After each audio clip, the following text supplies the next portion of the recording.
Hello, and thank you for joining us at Come to the Table, where we're having our discussions about a woman who rises. And this month we've been talking about a woman who rises is one who is available and available to share her story. And so we're going to dive right in, and that's what Terry's going to be talking to us about today. Yes, all of us have a story. Everyone has a story. I opened at our women's meeting last week. I opened with the question: if you think of your life as a story, what part of the bookstore would we find your story in? Would it be in the crime section? Would it be in the romance section? Where would you find your story? I told you, wherever they have the soap opera section.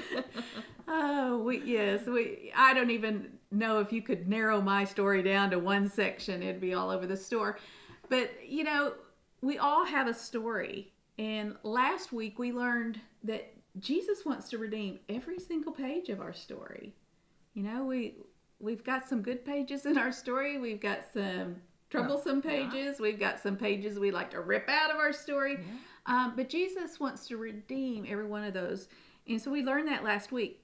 But today, what we want to do with you today is renew your awareness of Christ's work in your life. He has done so much in all of our lives. Yeah. And hopefully you've gone through that process of allowing Christ to redeem those pages of your life. So we want you just to be more aware of Christ's work in your life. And we want to encourage you then to share those pieces of your story with others. Yeah. God wants us to be witnesses. He wants us to tell what we've been through, tell our story, and so others can find the same redemption we have. Right. And you know what? We don't have to tell it in the middle of the story. Like if you're in the middle of going through that part of your story, it may not be the right time to share that portion.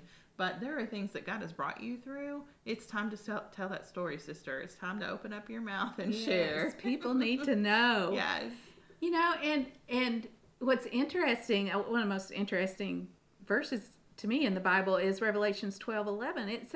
It tells us that our testimony actually plays a role in our victory over Satan. Yes. It says that we overcome him by the blood of the Lamb and the word of our testimony. So that's what we talked about last week, letting the blood of the Lamb, the work of the cross, redeem us, heal us, and restore us, give us freedom. Right. And so we overcome Satan by the blood of the Lamb, but we overcome him through the words of our testimony. Yes. That's so interesting. It's enlightening. So, Cherry, why are we so hesitant a lot of times to share our testimony?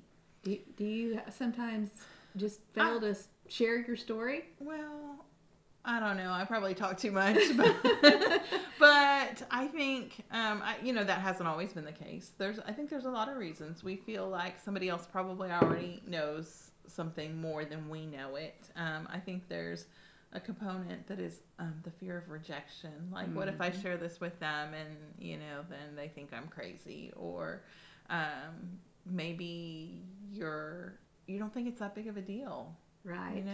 There's just so many reasons. I think that a lot of times we associate the word testimony with that big dramatic story, like the drug addict that was delivered from heroin, right. And so we think, our story doesn't matter. Our story's not interesting enough. But I want you to think of testimony as just sharing a piece of your story. It doesn't have to be dramatic. It's just sharing something that Christ has done in your life. Right. And so we don't have to tell the whole story. A lot of times I think what keeps us is, where would I even start? I wouldn't know how to begin because, we're thinking of our whole story. Right. Instead of thinking the whole story of your life, think, paragraphs and pages of your story. Right. What part of my story is going to engage this person where they're at to make a difference in their life. Right.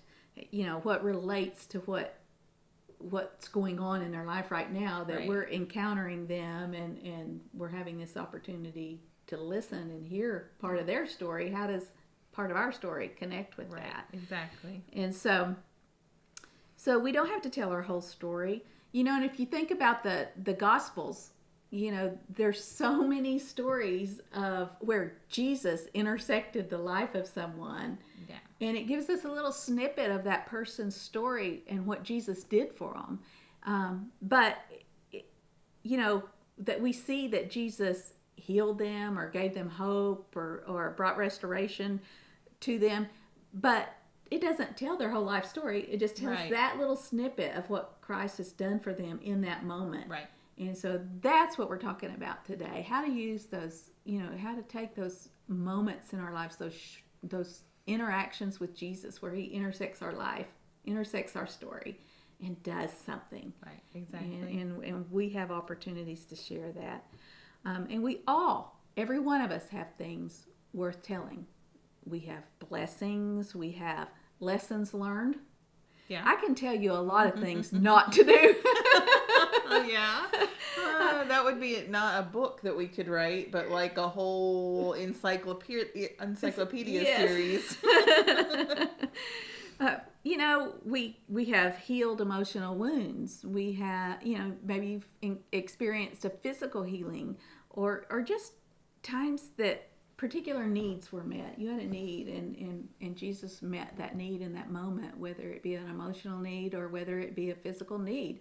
So we all have instances, we have places in our story where Jesus intersected and did something for us, and we need to share that. When you think about it, your story just may be someone's survival guide. Right. What we've lived through, what we've learned through, what we've survived, may be that story that someone needs to hear. And who knows what we may stop. Someone may be considering ending their life or doing something careless or foolish. They may be on a brink of a decision. Right. And if we take the time to really listen and notice people, and then take opportunity to share pieces of our story, who knows what outcome could change from Absolutely. that. So, another thing is we may have the key. Well, I know we have the key. We have the key that could unlock someone's prison. Somebody may be held captive by something in their life. They're just hindered, they're stuck. And as we learned last week, Jesus came to set us free, sets the captives and the prisoners free. And so what we've been through and how Jesus has brought freedom into our lives can be that key that unlocks their prison. Sure. And we're all so unique and we're so different. And it's always amazing to me that the people that God puts in my life, like how much their story will line up with mine when I'm supposed to encourage them or I'm supposed to share testimony. Like you will know because you think like this doesn't happen to anybody else, and now there's somebody standing in front of you and they've gone through something so similar. That is an opportunity to speak up because God just orchestrates the people that come into your life. He orchestrates the people that come across your path. He orchestrates the people who need to hear what you have to share, for sure. Yes, and I've certainly experienced that in my life. There was a particular part of my story that for years I didn't share because of shame. I was still holding on to the shame. Right. And in the past several years, I've began to share that story and share my testimony.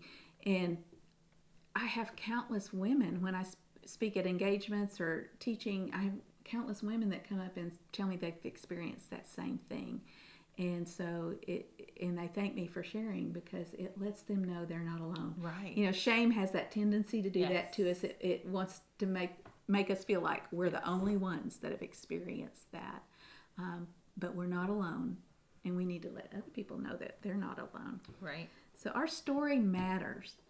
And, people love real life stories. That's when you think about it, we're attracted to the work of Jesus through the Gospels, through other people's stories. Right. and how much more powerful those stories would be if we could actually be face to face with those people that Jesus encountered 2,000 years ago. To hear their personal story. There is so much power in our personal real life stories. And, a lot of times we're hesitant to share our mistakes. We're hesitant to share our struggles. But those are the very things people can relate to. Right, absolutely. And when we are open and we're willing to share those things, it just opens doors for just wonderful conversations, relevant conversations. And so, I want to really encourage you today. Your story matters. No matter what that story entails, it matters. Right. And it can help someone else. But I want us to read, I love Romans 10:14 out of the Passion Translation, and Sherry has it here for us. She's gonna read it for us. All right. But how can people call on him for help if they've not yet believed? And how can they believe if they've not yet heard of? And how can they hear the message of life if there is no one there to proclaim it? Yes. That's powerful. That is very powerful. How can people be introduced to Christ if we're not out there sharing our stories? And so we need to have those relevant conversations with people. And so we want to help you learn how to do that in a very casual and easy way. And so next week, Cherry and I are going to share with you 5 simple elements to include in a testimony, and you can use these 5 different elements and share with someone in 2 to 5 minutes, a piece of your story, and help someone find their way. So we're going to teach you these 5 elements, but we're going to show you how to put them in practice by sharing our own testimonies. And so we hope you'll join us next week for that. Yeah, I'm excited about that. I'm excited to learn more about your story. And we're just excited to share with you guys. We're excited to help you grow in the Lord in any way that we can. So thank you for joining us this week at Come to the Table. And like Terry said, we'll be back next week sharing with you some just great ways that you can get out there and share your story as well. Look for the links at the end of the video that Terry provides, all the places that you can connect with us. And we're going to offer the discount code on Terry's book one more time. This time it'll be SHARE21. That will be the coupon code that you'll want to use. And the link will be at the end of the video, but you'll get 10% off. And she walks you through that whole process. We are going to share on video, but this is, what we share on video is like the appetizer. Yes, diving into the book is the full meal deal where you're getting all of it. And you can just walk it out and really have clarity on your story. There's a lot of journaling kind of pages in here so that you can just clarify those things and heal through those things. If you haven't yet guessed it, we're big journalers. Yes. We believe that it just really helps us in our walk with the Lord and our spiritual growth and development. So we love you guys. We're glad that you're here. Drop us some comments and let us know how things are going for you. If you have any prayer requests or praise reports, we love to hear those. And we will see you next time.